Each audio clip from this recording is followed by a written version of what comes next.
Elles sont là, partout autour de nous, tapies dans l'ombre ou parfois en pleine lumière. Vous passez à côté sans même vous en rendre compte et pourtant elles gagnent du terrain chaque année.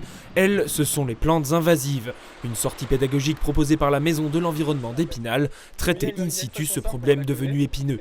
Certes, votre jardin ou votre bout de trottoir préféré ne devrait pas se transformer en jungle impénétrable du jour au lendemain, mais la menace est tout de même à prendre au sérieux. Puisque la plante va d'année en année, au fil du temps, s'installer de manière durable et prendre le dessus sur les espèces locales. Ça va forcément réduire la biodiversité, qu'elle soit végétale ou animale par la suite, puisque tout est lié.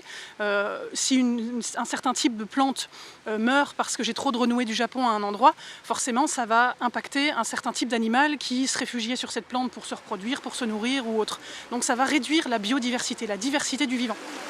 Ces plantes, principalement d'origine exotique, ont été amenées le plus souvent par l'homme. Le cas de la renouée du Japon, qui a colonisé la plupart des territoires en France, est bien référencé.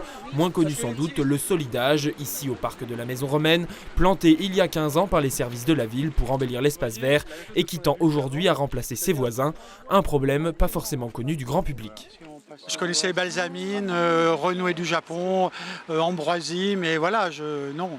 Je suis un peu comme tout le monde, j'avais les grandes lignes, mais je souhaite approfondir cet aspect des choses, parce qu'avec le changement climatique, avec tout ce qu'on entend, il y a vraiment des bouleversements dans la flore, et donc c'est intéressant de connaître un peu mieux. Je connais des plantes invasives, par exemple à Chavelot et autour de l'étang, il y a de la renouée du Japon, elles sont hautes comme ça, mais tout le reste à Épinal, je ne pensais pas du tout qu'il y avait ça le long des berges.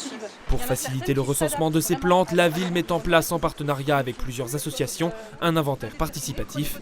Le but, permettre à tout un chacun de localiser les plantes pour ensuite suivre leur évolution sur la ville.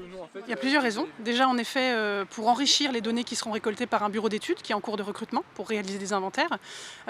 Donc nous, toutes les informations sont bonnes à prendre puisque ça nous fait encore plus de données à mettre dans notre atlas final. Et puis, c'est aussi un bel outil pour sensibiliser la population puisque en permettant à chacun de s'investir dans ce projet, aller découvrir ce qu'il y a, ce qu'on peut observer, etc., ça sensibilise forcément les personnes à tout ce qu'il y a autour de nous, à notre environnement. Au total, ce sont une cinquantaine d'espèces qualifiées d'invasives qui peuplent nos espaces verts, sachant qu'à l'heure actuelle, aucune réglementation n'interdit le commerce ou la plantation de la plupart d'entre elles.